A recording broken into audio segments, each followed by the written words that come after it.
guys, today we're going to go over Taxi Garage 900 watt 48 volt kit and the 36 volt 500 watt kit. They will both be going on the standard frame crazy kart. So I'm Nick Ward here at Taxi Garage. We're at Taxi Garage headquarters and we're going to do a build actual breakdown and install guide, and then a little bit of the product and how it all works and what is included in the kits. So when you go on our website, you have options of either the 900 watt 48 volt kit or the 500 watt 36 volt kit. Again, both of these work on the standard frame crazy kart, DLX, anything that is V5 plus or newer. And right now we've even got some carts here that's all the same chassis. Everything that we work off of is that cart. So the carts with the batteries in the back, we do not make any parts for because the geometry of that cart is not prime and really not that good for upgrades. So if you do have one of those carts, we don't make any parts for. We just suggest you getting a V5 frame like this. You can find offer or a new one, whatever you want to do. What comes in this kit? You have the full Taxi Garage fabricated front neck that's made here in-house by Ryan, one of the Taxi Garage team member owners. So this is all CNC plasma cut, TIG welded, powder coated in prismatic illusion red, signifying that Taxi Garage 900 watt motor. High flex motor wiring harness, equipped with Anderson connectors at the end. Everything we use is Anderson based, so it'll be the same for the battery, be the same for the controller, be the same for the 36 volt. So when you get down into it, this is the Taxi Garage 48 volt speed controller. Stainless bracket, so it's going to come unfinished. You can powder coat it if you like, but it will not rust. Then comes with the hardware kit basically to install it. So you're going to have the 3-pin throttle connector that plugs into our 3-pin throttle here. The 2 Andersons needed to pin the harness, 2 Anderson locks, and a zip tie to securely fasten this. Right? Then you get in, when you order this, you can order it without a battery kit and use your own. However, we do not provide a warranty with the motor and the controller if you're using your own battery. You can do it, it works. However, if you have any issues or some type of weird wiring and blow a controller, blow a motor, it is not under warranty. But we do offer a 6-month warranty on all of the components if you option for our battery as well. So this is a 48 volt lithium ion cell. There are 52 cells in here. This pack a punch and is a 3D printed box, super thick, comes with a charger. Got 3 mounting points. So you see screw here and then the 2 screws. This goes in using the factory cover bolts, and then we use a 3rd screw here that you pilot and drill, which we'll show in the install as well. So this is the full 900 watt 48 volt kit, everything you need outside of a chain tensioner, a chain, headset bearings. Those are 3 parts that we really highly recommend that you get new unless they're fairly new and really good condition. The one I really mention is going to be the headset bearings, because even on a newer cart like this one right here that's brand new out of the box, the headset bearing is already notchy coming out of the box. So we do recommend you get a new set them properly. It'll make your life a lot easier, smoother, better ride. So I do have this other kit here that I wanted to just mention and bring up because the install is going to be the same essentially. So it's the same style controller, same style neck, but you're going to have a 500 watt motor and a 36 volt battery. So you're going to ask, what's the difference? So the difference is there's going to be a little bit less voltage here and the motor is smaller. Depending on your weight, you can almost get the same outcome depending, and this is a bit less money. This kit right here with someone my stature will do 28 miles an hour on flat ground with a brand new tire. This one right here will do about 20. Both are going to give you about an hour and a half to 2 hours of ride time depending on how heavy your right foot is. Just like gas in your car, the more throttle you use, the more battery usage you use. So we're going to get right into the install on this DLX, which is the same as a V5 standard cart. So we're going to start right into it. We're going to remove the covers, the steering wheel, and get to it. Alrighty, we're going to give this brand new cart a little rip just so you hear it. So now remember that noise when we get this 900 watt installed, because it will not sound the same. Phillips head screw.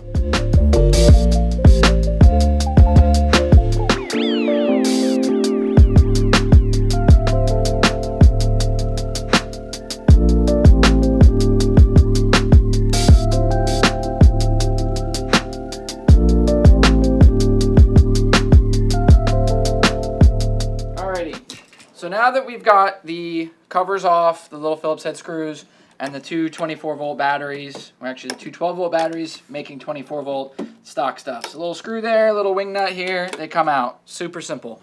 So we're going to start to take off the steering wheel, the front neck, because we're going to be reusing your front wheel, your chain tensioner, and your chain if they're all in good shape. So firstly, come down in here and you got your whole jumble of wire. There's going to be one little zip tie here that you snip smoothly, and that frees up all of the wiring. Right? So this right here, this yellow and blue and red and black is your factory motor wiring. So you'll unplug that and you need to de-pin these two things.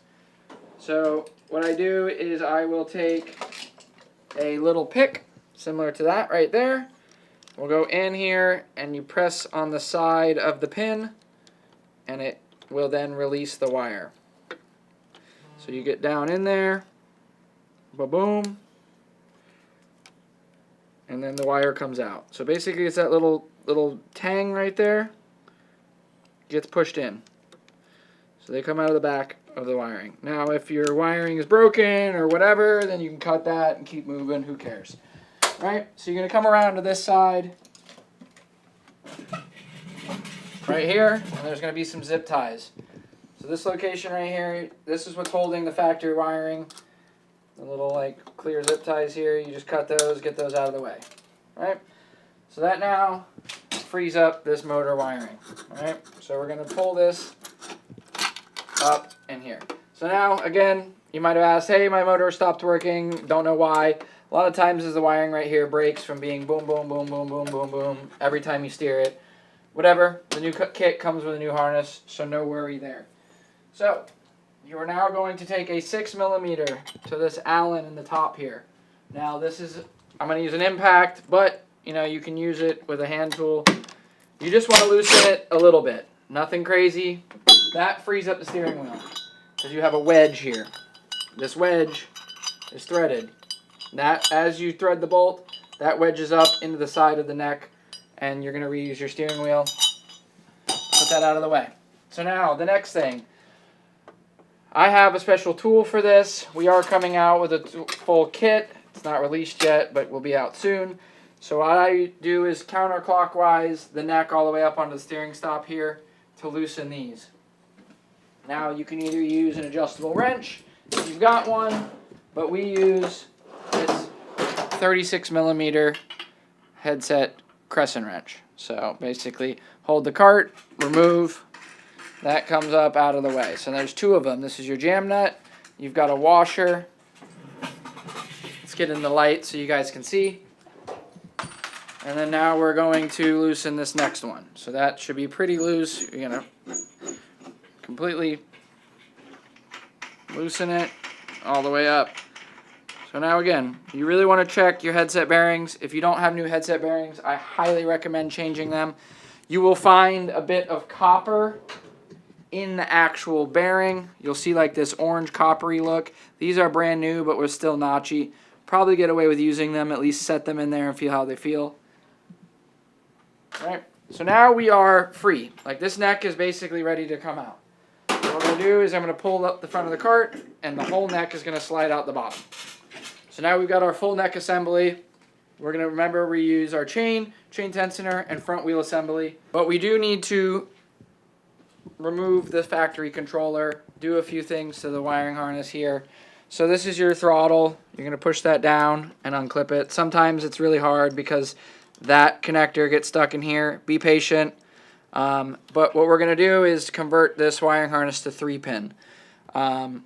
This makes it a lot better and easier to fit into the wiring once you got the whole setup. So we're going to actually de-pin this. So it's similar like we just did the motor, but does require a little bit of patience. I still use this same little pick, straight pick. You get these at Harbor Freight, whatever. So when you go in here, you go down into that and you push on that tang and push over. And as you push over and out, you can put a little bit of pressure on that white wire and it comes loose. Now again, these can be also very stiff and brittle depending on how old this connector is. But I normally put my hand on that one. See, I got that one too. And then that one came out way easier than normal. So that third one, you go down in there to the left of it I like hold a little bit of pressure on it and then pull it out. So those are the 3 wires that you want to use. This yellow wire and the green wire no longer gets used. So you get up onto that without cutting any other wires and just snip it out of the way. So you do that to the green wire as well, and that will make a nice little wiring harness. You can't even tell that it's been modified. Alright, so those are the wires that you remove. Then you've got your 3 wires here. So that's one thing. Now we're going to remove the factory controller. Alright, so we're going to undo the power switch. So these just wiggle, these 2 red ones. This black one stays on the switch. This is your ground. Okay, so your charger port supplies a ground to your switch, so when it has power, the light works. On 48 volt, the light will not work for more than a second or 2, because the way these systems are designed is they actually run power through the switch that's not designed to have power. So unfortunately, the light will blow out because we're on 48 volt. I have not found a switch that will take 48 volt. If you have a recommendation, please send it to me. Anyway, so then we're going to go to 4mm here on these controller mounts.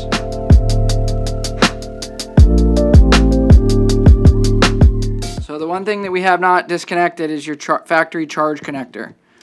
You can do this at the time of you can unplug everything, or you can unplug it at that point. We now have a free 24 volt controller. Goes over here in the pile. Alright, so these 2 screws are very important because we use them.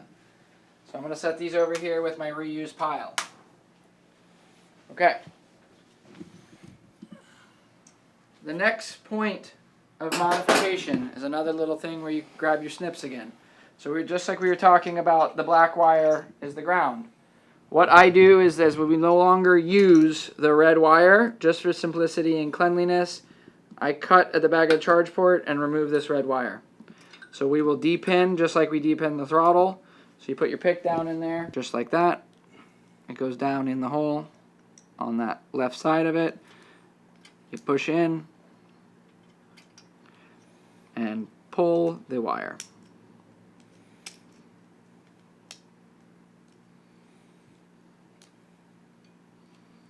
Sometimes these are again, there you go, comes out. Alright, go ahead. So as you're depinning this, basically since I've already depinned it here, you're going to take your pick. It's going to come down parallel with this connector, and you're pushing right there on that little slot. So that pushes away and allows the connector to move out of the back side of the connector. So this is the exact same as the throttle and the charge port or pin and even the motor, just on different sizes. So this and the throttle are the same. They're a little bit more difficult because they're smaller, but you literally just pry that in there and push that out of the way. That bends, and then the connector will come out of the back of it. Alright, so this is how your charger circuit will look now. We've removed the red wire because you no longer use the factory charge port, and all this is doing is supplying you the ground. Now the guys with the 36 volt 500, your light on your switch will work a whole lot longer than the 48 volt guys. So what we do is we just chuck this wire back behind the factory mount and let it sit down in its trough, and that's how that will sit. And then we're going to grab our controller bracket. Alrighty, so now we're going to install this stainless bracket onto your cart using the screws that you removed from your controller. So I do recommend a bit of blue Loctite. This is, basically Loctite holds the bolts from coming loose. Just needs a dab. Grab the other one, just a dab. So this keeps just it from backing off. The carts are super prone to everything loosening on them. So we now just put a little bit of blue Loctite and thread that into the 2 existing brackets that you have on the cart. This makes a super clean install of the controller. And again, that's stainless, so it will not rust. I'm going to take that 4mm Allen.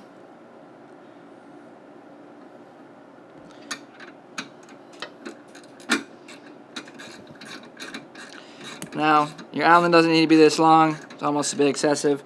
What I do recommend too is as you get close to it, having the controller bracket as far up as possible just gives you a little bit more room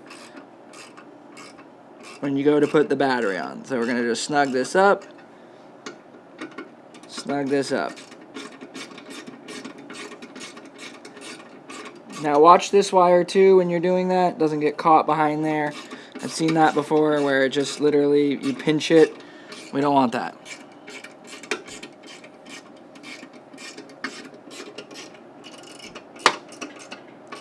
Alright, snug, not King Kong. So, when you get the controller, it comes with the on-off switch harness.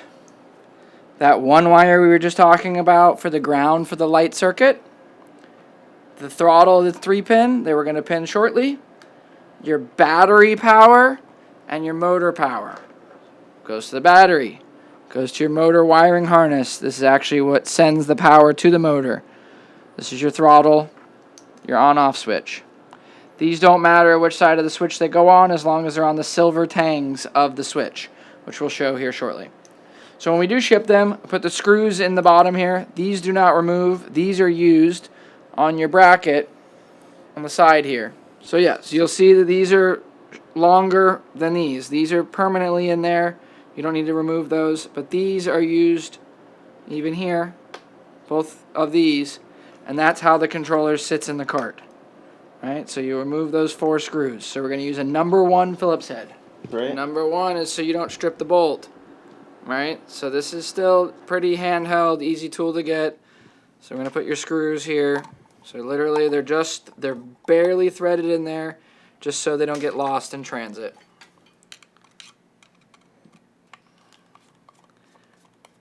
All right.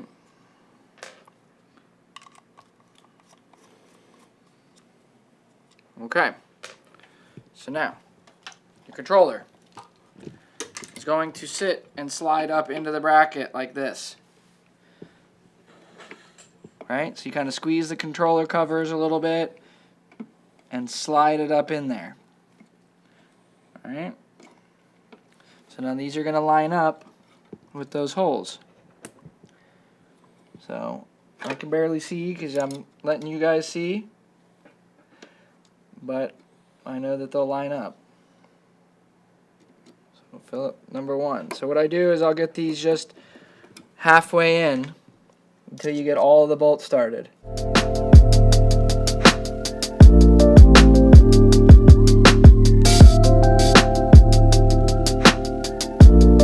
Alright, so we're going to grab our connector kit. Again, this comes with your motor upgrade harness here. What's in that little kit? Put So your zip ties for your motor wiring once you've run it through. You've got your 3-pin connector for your throttle.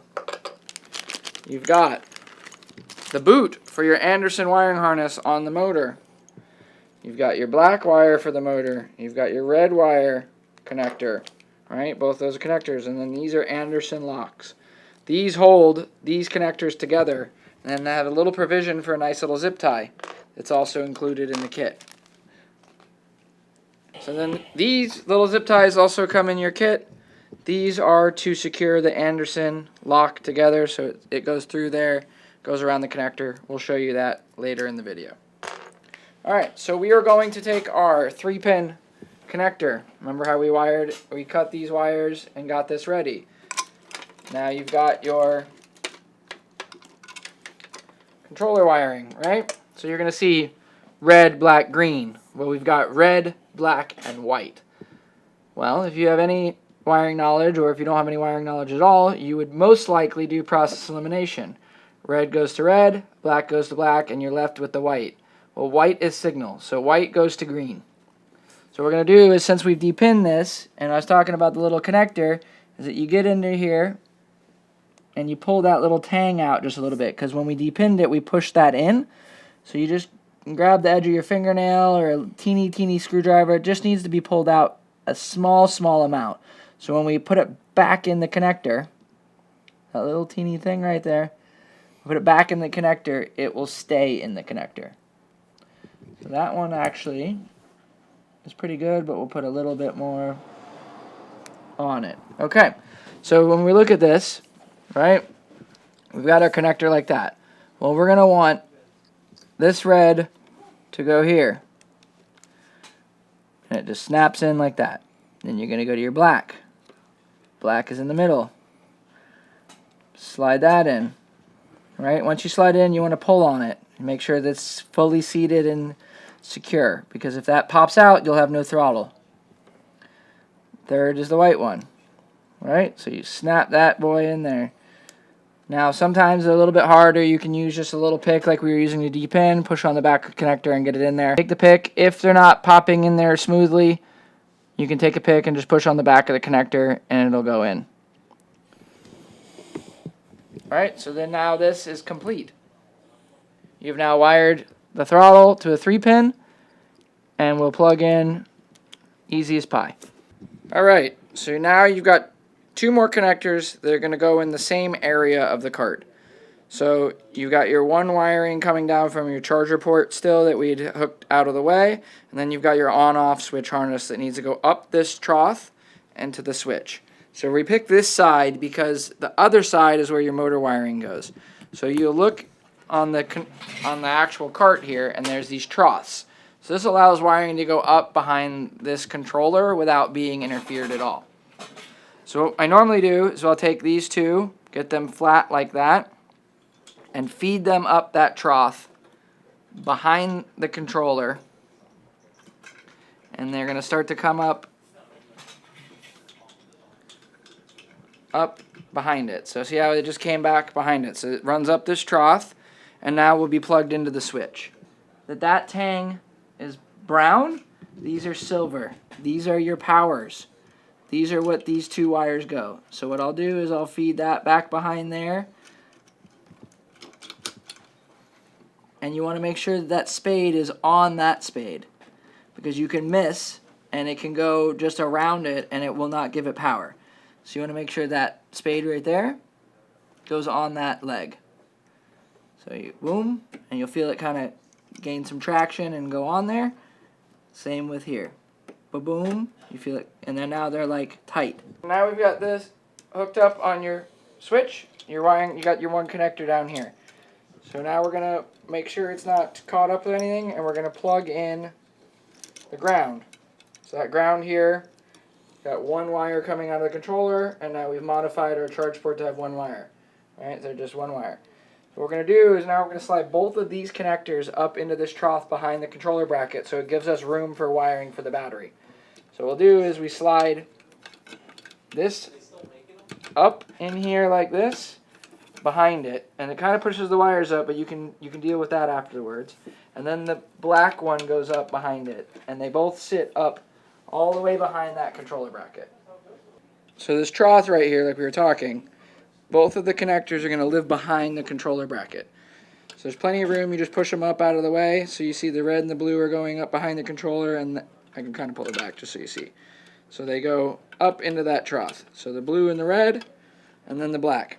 And so it does push these wires here. So what I normally do is I will fold them back and send them back that way. So it just makes this clean up there. But basically, they're curled behind the controller like that. You've got throttle just hanging out here. So what's left now is your battery hookup and your motor wiring hookup. So we're done here. We're now going to need to go to the neck.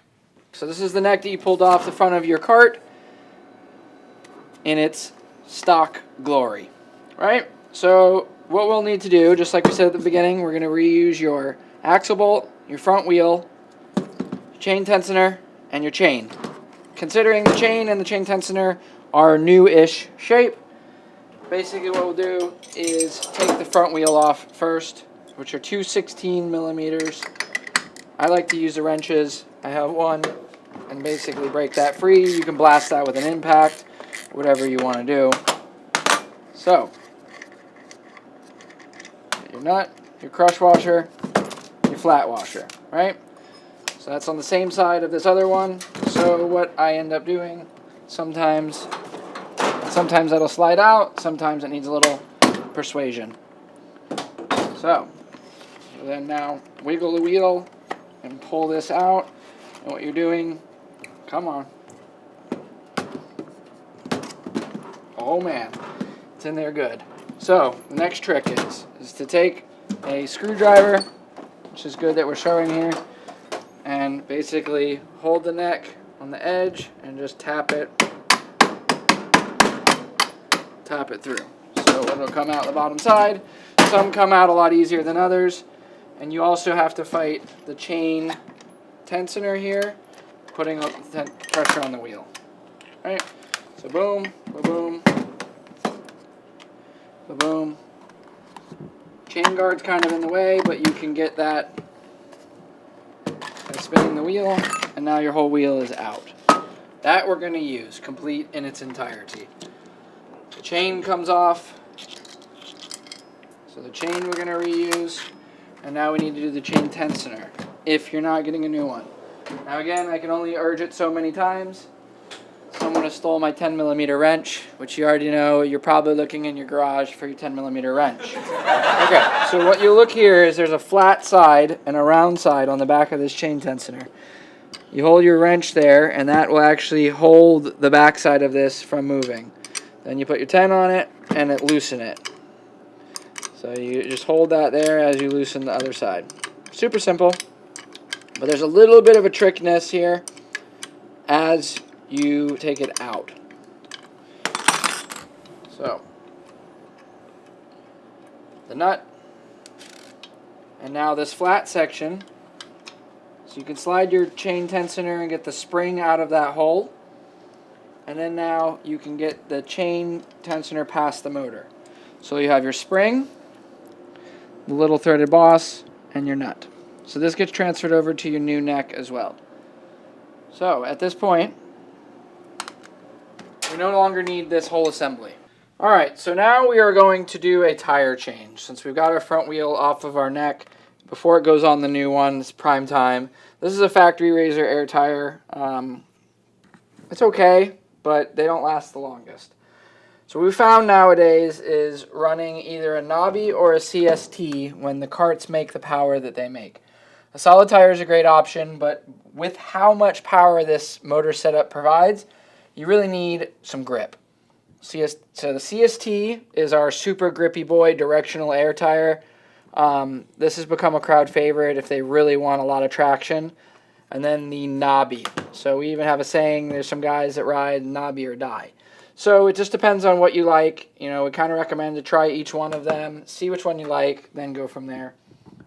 So for this kart, I'm going to put a knobby on it. So what we start doing is you're going to remove the 3 8mm bolts to hold the gear on. So, ba-boom, ba-boom, ba-boom. Alright, so these kind of just fall underneath there, out of the way. So, next step, you have to remember to take the air out of your tire. If you do not take the air out of the tire as you try to unbolt it, it will break the rim in half. It's a 5mm Allen. So, you will just, okay. Rim half will come apart. Rim will come out of here. Knobby will go back in. Right? And then you are going to sit your rim down. So this is a trick that we find on the install of the tire as well. Is as you sit it down in here, line that back up in that hole, use your axle bolt to center that. Alright, back together we go. Kind of work it around. Doesn't have to be crazy. So these are nice and tight. About 60. Front wheel is now assembled. Air pressure is set. And it's time for the gear to go back on. Gear goes on either way, doesn't matter what side, as long as you make sure it's straight. It's another problem I've seen with people. So you want to put it on a flat surface and make sure it doesn't have like big wobble. Alright, so like that's sturdy on there and straight. Alright, so make sure you have your little lock washers when you're going back on. If you don't have lock washers, Loctite will also work. But you want to make sure that those don't loosen up. Because if those loosen up, this will walk on there real hard, and then you will need to buy a new rim, which we have available on our website if you need one. So, get these all started nice and smoothly. So this one I'm going to use the impact, but only just to run down the bolt. I'm not going to tighten it with it so it gets tight. So use your trigger, throttle. Throttle control. Throttle control. Do not blast it on. Do not blast that on. So now we're going to grab a little ratchet and just snug them. We're all a little ratchet here in Broward. Yeah, we're all a little ratchet here in South Florida. All right, your rim back together. We're now going to grab this nice microfiber. Costco? Costco. And we are going to grab the 900-watt motor upgrade. Put that microfiber there just so we don't scratch our new product. We're going to grab our chain tensioner. This is the next step. So you're going to go through here. I usually run this third hole from the bottom. Third or fourth is usually pretty good, but we make an adjustability if this is spring. But normally the chain tensioner ball will die before the spring does. But it's still nice to have the little option of testing it. So basically right there, I got this microphone in my face, and then in there like that. 10mm nut goes back on the back side again.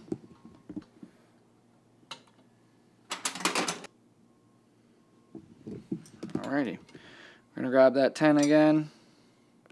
You can get a socket on this. I like to feel it by hand though. Like, probably will speed it up, but again, you have the movement here, right?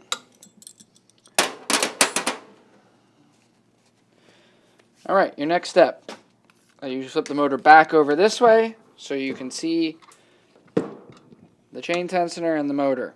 Now we do set these pretty close to in spec, but the something that once you get the wheel and everything all in, you might need to loosen the 4 bolts to hold the motor and adjust the chain alignment. Basically, there is a fine adjustment there. Not hard, but we'll show you how to do it. So now we're going to grab our chain. Get our chain down in there onto the sprocket of the new 900. Basically, ba-boom, ba-boom. And let it sit right out of the way like that.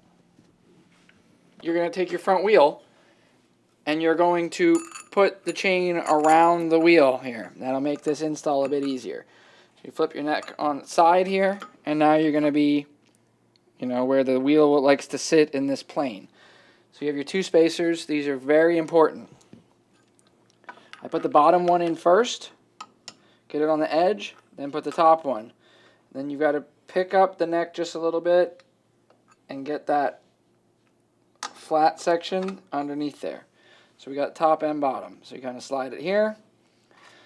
Next thing, you do want both sides of these nuts to move independently. I see a lot of times where this one's bottomed out all the way. If you have an impact, normally what I'll do is I'll take, like say these pliers here, I'll hold it, I'll hit it with the impact and get this one loose. Having both of these loose makes your life a lot easier, and it gives an equal clamping force on each side of the wheel. So I normally will get this pretty close to loose right there. So you're going to have your crush washer and then your flat washer. Alright, so we, just like I was making sure again, but we're going to have our chain is inbound of the wheel here. That way, because I see a lot of people put the front wheel on and then the chain's off. So make sure your chain is there. It doesn't need to be hooked up, it just needs to be there. If it's not aligned, it makes this very hard. So you can do it by eye and get it aligned and then put your axle bolt through. I know a lot of people fight with that as well. But if you watched in that, just going back to the install of the tire, if I had the axle bolt in there while I inflated the tire, the tube usually holds that center spacer a little bit better and it's not so floppy.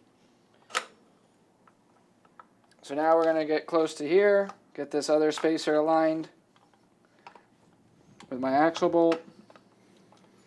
So you'll see that it's all aligned, and then we are going to get that in there. So if this thing was bottomed out, it would not allow your axle bolt to go all the way through to this side, which makes this life a lot easier.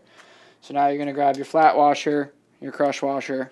Flat washer always goes on the surface side. So you want your flat washer, your crush washer, and then your cap nut. Basically, I do that by hand like that.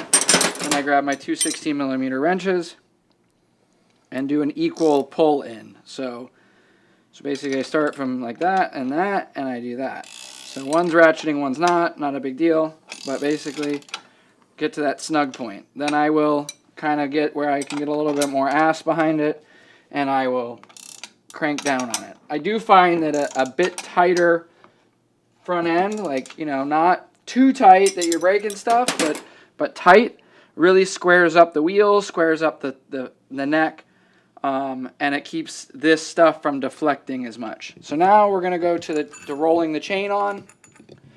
And so we're just going to start the chain onto the gear, and we're going to roll that front wheel. And it just pops on like that. All right, so now we got the chain on. We are essentially together. Now the one thing that we do need to check is that chain alignment. So looking at this, the motor is too far that way and a little crooked. So what you'll do is you're going to now loosen this stuff to get it, you're going to loosen the 4 bolts to get it aligned a bit better. So the motor is a bit that way. It's a small amount, and that's why we have this adjustment so you guys can dial it in. But that chain kind of veers to the right a little bit. You can see it? Yep. So this side is also, so it actually is just cocked a little bit. Because this side looks pretty straight. These two are just nut and bolted. This side over here, away from your steering stopper, is threaded into the motor and then just has a nut on the backside as a safety precaution. So what you'll do is you'll put your wrench in here and loosen this 10. Right, and we're just going to go like, 2 turns off. This is going to allow you to slide the motor. We don't want to loosen it too much. And now this is the side that you need to just loosen the 10s, and they're not actually holding the motor at all. They're just there for the safety, like I was saying. So we're going to loosen the 2 10s on the back side of the motor there, and then these will actually be threaded and allow you to loosen. So I'll do 2 turns there and 2 turns here. All right, so now we're loose. So now is the point of adjusting it to get the motor over. So you can push and align the motor.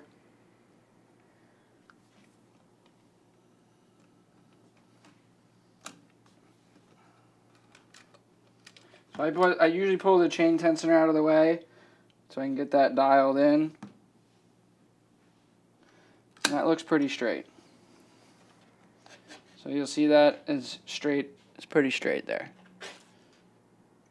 All right, so we slid it over maybe 1/8 of an inch. Now this one is pretty straight as well, but we need to just tweak this. These are all a little bit different. So we found is you do need to fit this once you get it in there and get a nice alignment, because it'll make noise if it rides crooked. So I'm pretty happy with that alignment. So what we'll do is now we'll go to this point and tighten. What you want to do is tighten the nut and bolt side first by holding, because if you tighten this from the top, it wants to cock the motor. So what you have to do is tighten from the bottom. So you hold that bolt static at the top and then tighten from the bottom, and that will allow the motor not to move by itself. Basically, it doesn't give it like a walking effect.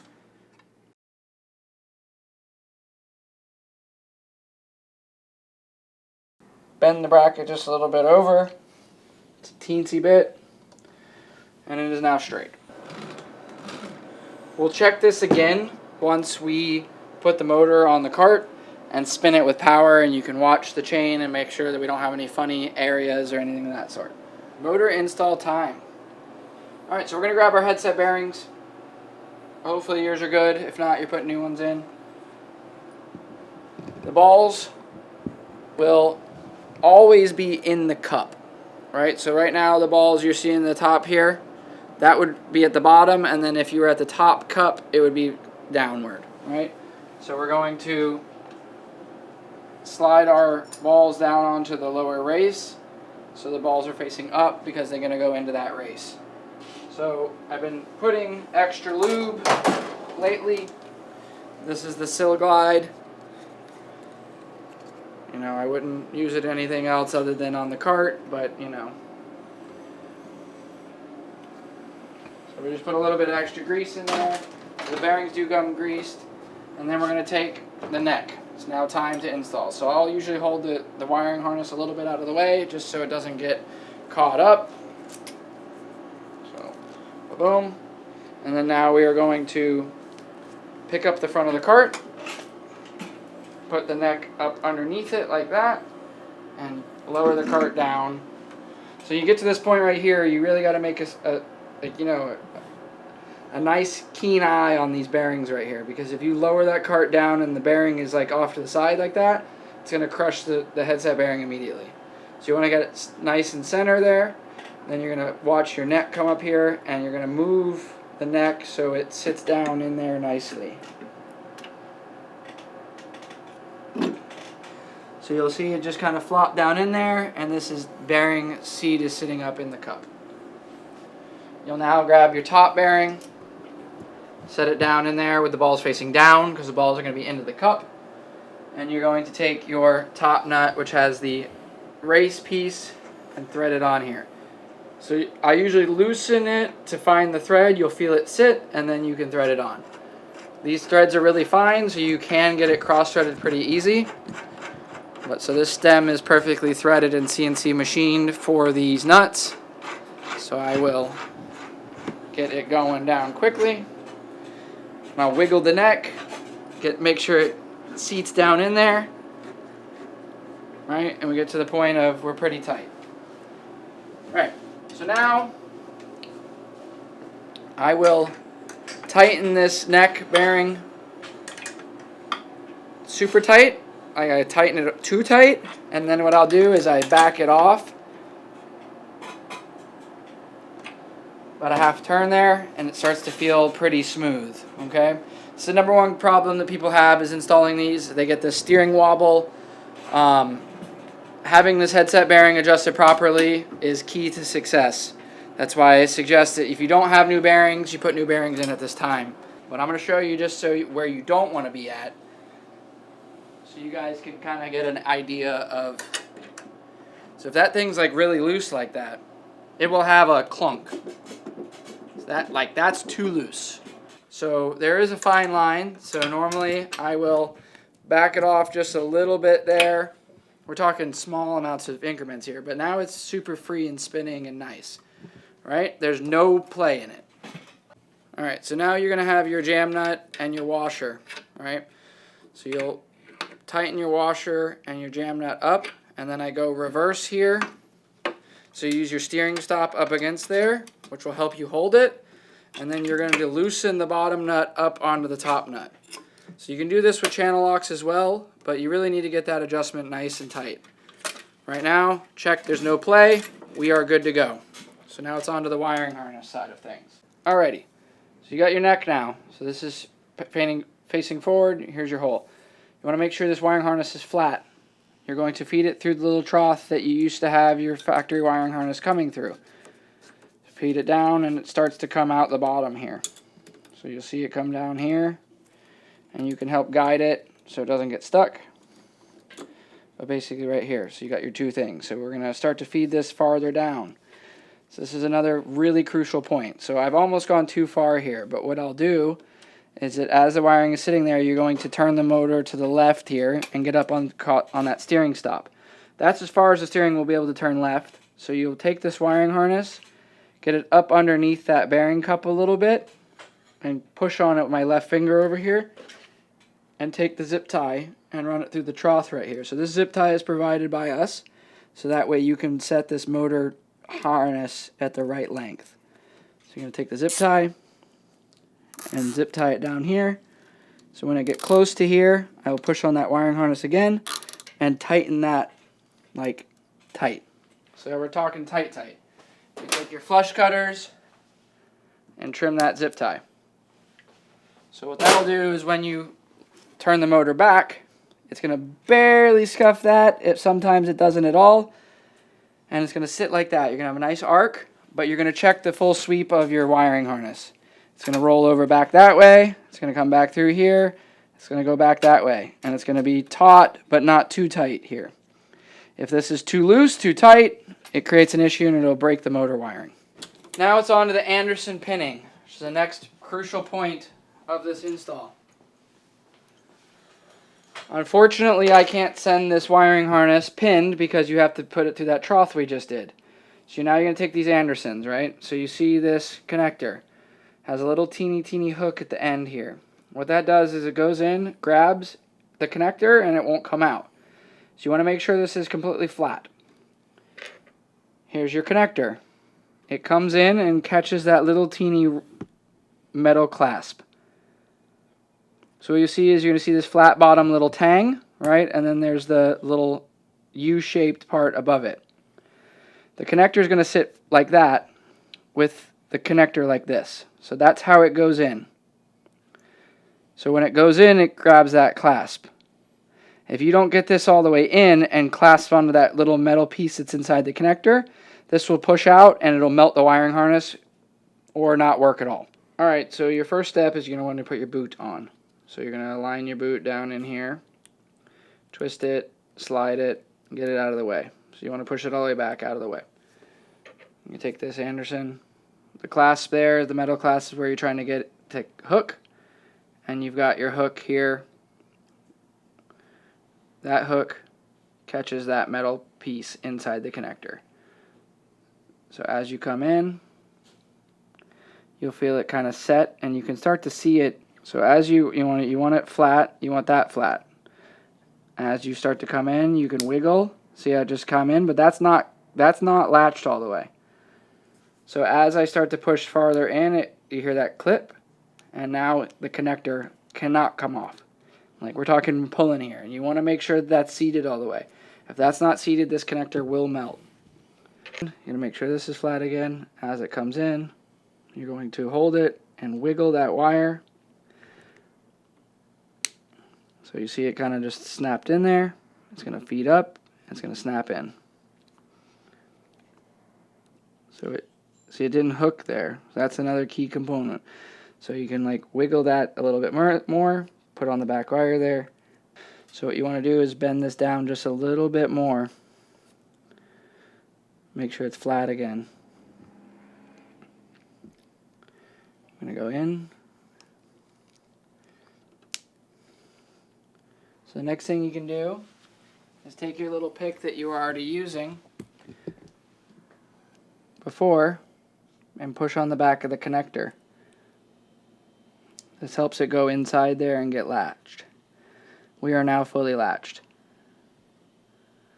So you can see that this Anderson lock here, or the Anderson connector, so that's your pin.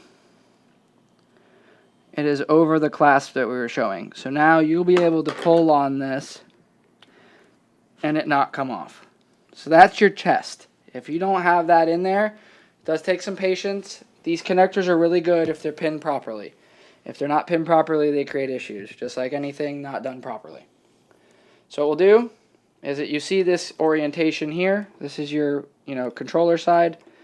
We use the same orientation for every one of them, where the red connector with a little piece here is facing down, so it goes on the left side. So what you'll do is you'll match that.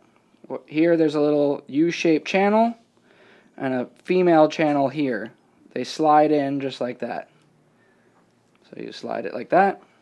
It gets caught there, and then slide in like that. Right? You want to make sure that these are flush and parallel. What we'll do is slide our dust boot.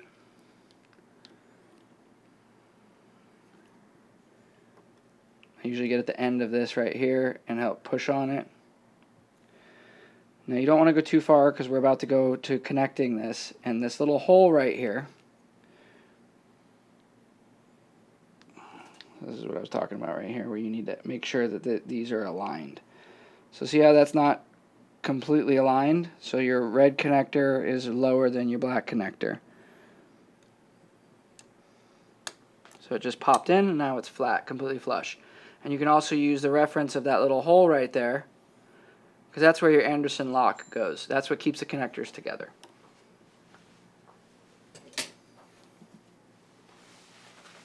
Alright, back to sliding this back down. Just for the ease of it going together. Don't put this boot too far. because now we're going to connect to the motor wiring. Boom. Right? So that's how that motor wiring, the motor wiring comes down the trough, sits here, plugs into the blue and green. Red and black is for your battery. Right? So one thing that I just like for everyone to check is to unplug that again and make sure that those are still seated. Because sometimes if you don't have that seated and you plug this connector in, it will push the actual connector back out of the back of it. So this and this go like that. Go into that hole. I like to push the boots up just so they're seated nice and properly. And then there's that little slot in the side of it. That's what your little thin zip tie is for. Get that zip tie like that, nice and tight. Doesn't need to be crazy. All it's doing is holding that lock in place. Flush cut, so it's not tight. Alright, now we are on to where the wiring sits behind the controller and the battery. As your motor wiring comes wired down around, it already wants to lay like this. So you can put this in the trough, bend the wiring up like that, and then the blue and the green goes up in the trough behind the controller here. So what you'll do is you'll find it where it sits up into this trough right here like this. Okay? So now all you have left that's not connected is your battery and your throttle. So your throttle is going to live, you want to like route it over here and out of the way, and now it's time to grab your battery. So we've got everything else in position. This battery comes with the same connector in the same orientation, red on the left with the tang down, red on the left with the tang down, just like you guys that wired it. You're going to slip the battery in like this. I usually turn the neck just a little bit like that because the battery's so big, it gets into a lot of things as you're trying to get it in here. So you kind of slip it down like that, get it up, and then come in. Alright, so now this is the point where you're going to connect the battery controller. So you're going to make sure that your on-off switch is off position, and you're going to go red to red, black to black, just like any other connection.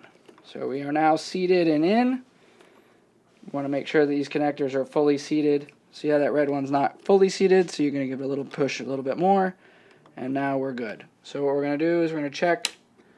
We've got power. We're going to pick up the cart a little bit, and we've got some movement here. We do test every one of these components before it ships with the battery that you use, so we know it works before you get it. So make sure that those are fully engaged. Now we can go back to that. Put your Anderson lock in again. Push it down all the way. Zip tie through the hole, around town, and then up into its home. Alright, so that zip tie goes there, around there. Boom. We're going to flush cut this one again. And slide our boot down back over. Okay. So currently right now everything is plugged in. So this is the technique and the finesse. Is that you want this wiring to sit around here and stay out here. So sometimes even might be easier for you to unplug that out of the way, but leave this wiring over here. So you're going to slide the battery. So I usually grab my left hand to help the battery come through here smoothly. So you're going to want to watch this wiring here. So what you'll do is I'll grab the connectors and help feed them through as you slide the battery. Alright, so we keep this one out here.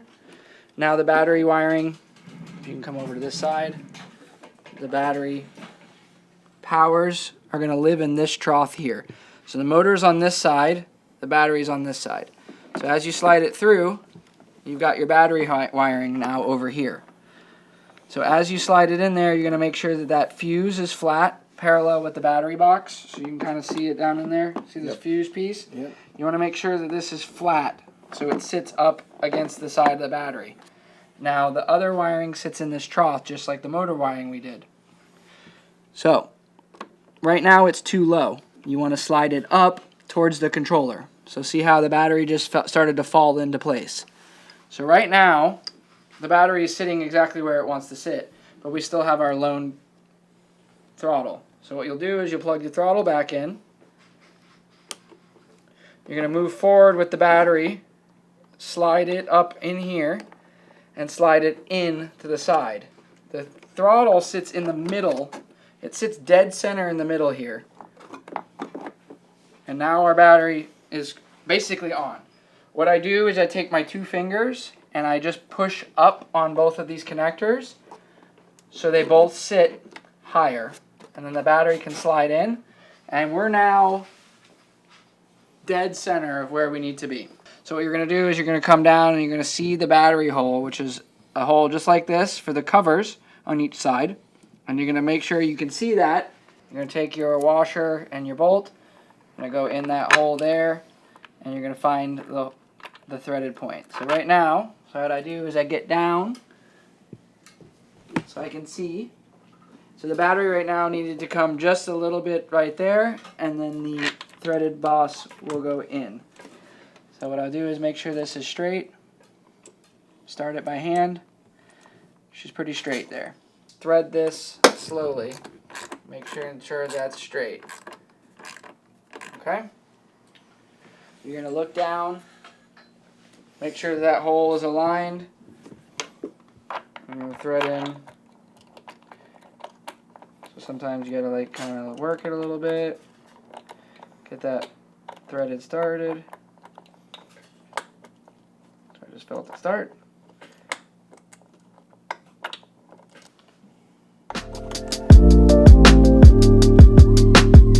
So now you want to run this down where it's close to snug, because we have one more bolt that needs to be put in for the longevity of this box. So we'll get close, that's not tight. Almost to this point right here, you want to make it where it's just snug, because what we're going to do is we're going to flip the cart over. One thing that helps with the cart over is the steering wheel. So the nub is the back, your arrow is forward, so you want it straight. So you will grab the steering wheel up about 1 inch and you're going to tighten it. Make sure it's straight with the tire. Give it a nice tighten. The steering wheel is now straight. Okay, so we're going to flip it over, put the last screw in for the battery. This hole right here, and every cart's in a different spot. We used to have a threaded boss there, so you just put a screw in. However, sometimes it's there, sometimes it's here, sometimes it's here, within about 1 inch. So what we do now is we send a Phillips head screw, machine screw. Right? You're going to take this screw and you're going to put it in this hole after you drill a little teeny pilot hole. Alright, so we're going to take a 3/32 drill bit. It's in any standard small drill bit set.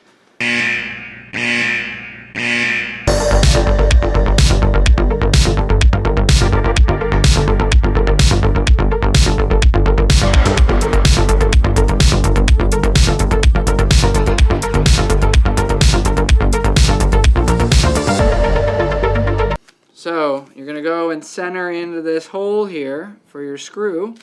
Hold the battery box firm and drill your pilot. Plastic, it's not going to create a lot of... You're going to go in your pre-drilled hole here. You're going to hold on the bottom of the battery and you're going to screw this in. This will make the threads for the screw. This sits down in that hole nicely. You're going to tighten this. You're going to now flip the cart back over. Strong boy. Back over. You're going to take that Allen again. Snug that up.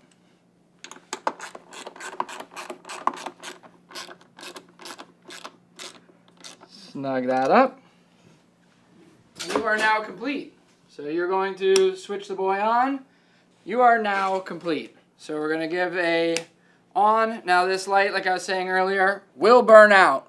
Most guys' lights don't even work at all, but being that it's 48 volt, this will break pretty quickly. Switch will still work, but your light will burn out. So So we're going to give it a pickup and a rev.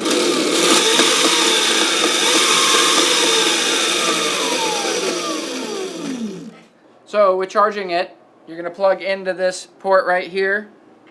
You no longer use your factory charge You port. no longer use this factory charge port. And in install, we actually disconnected it, so there's no power here or anything. It's literally just along for the ride. So you will take your supplied 48-volt charger and we'll plug in to this point right here. This light right here on the charger, when plugged into the wall, will be green. So what we can actually do over here, come on. Come on over. Come on over. So, when it is plugged into the wall, it will go green about 10 seconds or so. We're now green. When you plug in this to the battery, it will go red. When it's charging, it's red. When it gets close to full charge or charge, it will go green or be flashing red-green. Flashing red-green is the smart charger fighting the battery management system inside the battery. It is fully charged. If it flashes red-green, it is fully charged.